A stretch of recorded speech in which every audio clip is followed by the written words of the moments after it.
జై భీమ్, జై భారత్, వర్ధిల్లాలి బహుజనుల ఐక్యత.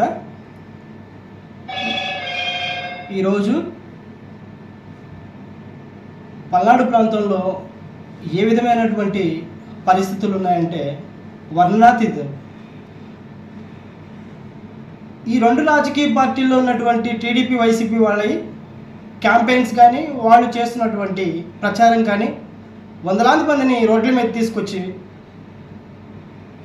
పెద్ద పెద్ద లౌడ్ స్పీకర్లతోటి వాళ్ళు ప్రచారం చేస్తున్నప్పటికీ ఒక సంఘటన కూడా చాలా బాధాకరమైన విషయం.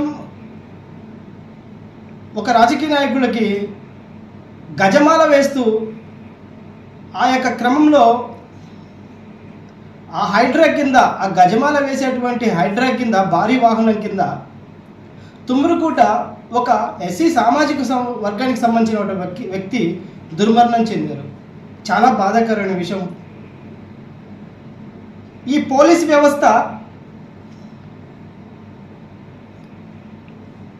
ఎక్కడ నిద్రపోతుందని చెప్పేసి నేను ప్రశ్నిస్తున్నాను. ఈ పల్నాడు ప్రాంతంలో నుండి, మాచర్ల ప్రాంతంలో ఉన్నటువంటి ఆర్వ గారికి మీరు ఎక్కడ ఈ రెండు రాజకీయ పార్టీలకి సంబంధించినటువంటి, వారు చేస్తున్నటువంటి క్యాంపెయిన్ సంబంధించినటువంటి విషయాలలో ఎక్కడ మీరు జాగ్రత్తలు వహిస్తున్నారు, ఎక్కడ భద్రతను మీరు చూస్తున్నారు, మీ యొక్క విధులు ఎక్కడ నిర్వహిస్తున్నారని నేను ప్రశ్నిస్తున్నాను. ఆ చనిపోయిన కుటుంబానికి ఏమి సమాధానం ఇస్తారని చెప్పేసి నేను ప్రశ్నిస్తున్నాను. ఈరోజు నా బహుజన రథాన్ని ఒక జెండా ఉందని చెప్పేసి నా మీద కేసు కట్టినటువంటి పరిస్థితులు నిన్న జరిగినాయి. నా బండి నిన్న మొత్తం కూడా బండి ఆపిన పరిస్థితి, పోలీస్ స్టేషన్ కూడా ఆపిన పరిస్థితి మనం చూసాము. కానీ వందలాది మందిని రోడ్ల మీద తీసుకొచ్చేసి ట్రాఫిక్ అంతరాయం కల్పించుకుంటూ పెద్ద పెద్ద లౌడ్ స్పీకర్లతోటి వీళ్ళు భారీ ప్రదర్శన చేస్తుంటే మరి వీళ్ళు ఎక్కడ కళ్ళు మూసుకొని ఉన్నారని చెప్పేసి నేను ప్రశ్నిస్తున్నాను.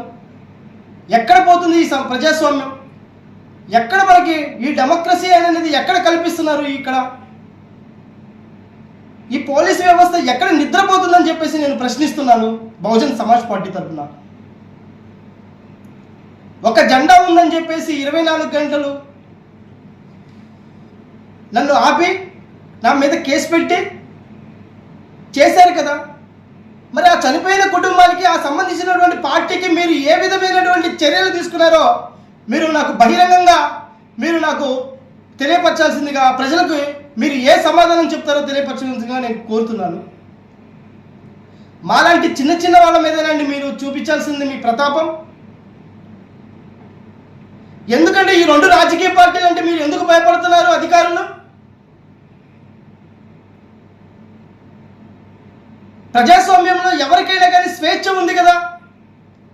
ఒక చిన్న విషయానికి నన్ను ఇంత నిర్బంధించారు. ఆ చనిపోయిన కుటుంబానికి మీరు ఏమి సమాధానం చెప్తారో మేము వేచి చూస్తున్నాం. ఖచ్చితంగా దీనిపైన ఎలక్షన్ కమిషనర్కి మేము ఖచ్చితంగా దీని మీద ఫిర్యాదు చేస్తాం.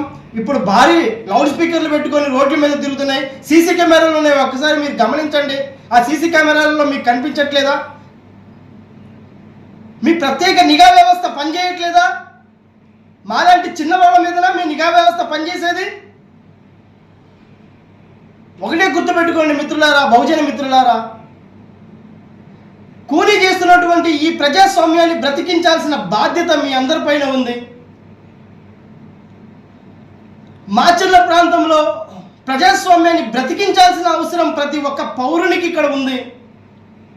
ప్రతి ఒక్క ఓటర్ మహాశైలరా, ఒక్కసారి అర్థం చేసుకోండి ఇక్కడ ఉన్నటువంటి ప్రాంతంలో ఏం జరుగుతుందో. ఈ అధికారులు ఎవరికి కొమ్ము కాస్తున్నారో, ఈ అధికారులు ఎవరికి ఒత్తాసు పలుకుతున్నారో, ఈ అధికారులు ఎవరిని రక్షిస్తున్నారో అనేది ఒకసారి అర్థం చేసుకోండి. సామాన్య ప్రజలకి రక్షణ కరువైంది, కానీ ఈ రెండు రాజకీయ పార్టీలకి వాళ్ళు ఎంత భారీగా రక్షణ కల్పిస్తున్నారంటే కనీసం నిన్న జరిగిన సంఘటనే దీనికి నిదర్శనం అని చెప్పేసి తెలియపరుచుకుంటున్నాను. ఖచ్చితంగా బహుజన మిత్రులారా, మీరు ఈరోజు స్పందించకపోతే చట్టాలు మనకే కానీ ఈ అగ్రవర్ణ పార్టీలకు చట్టాలు వర్తింపజేయవు అని చెప్పేసి మీకు తెలియపరుచుకుంటూ నేను సెలవు తీసుకుంటున్నాను. ఖచ్చితంగా దీనిపైన ఎలక్షన్ కమిషనర్కి ఫిర్యాదు చేస్తాను. జై భీమ్, జై భారత్.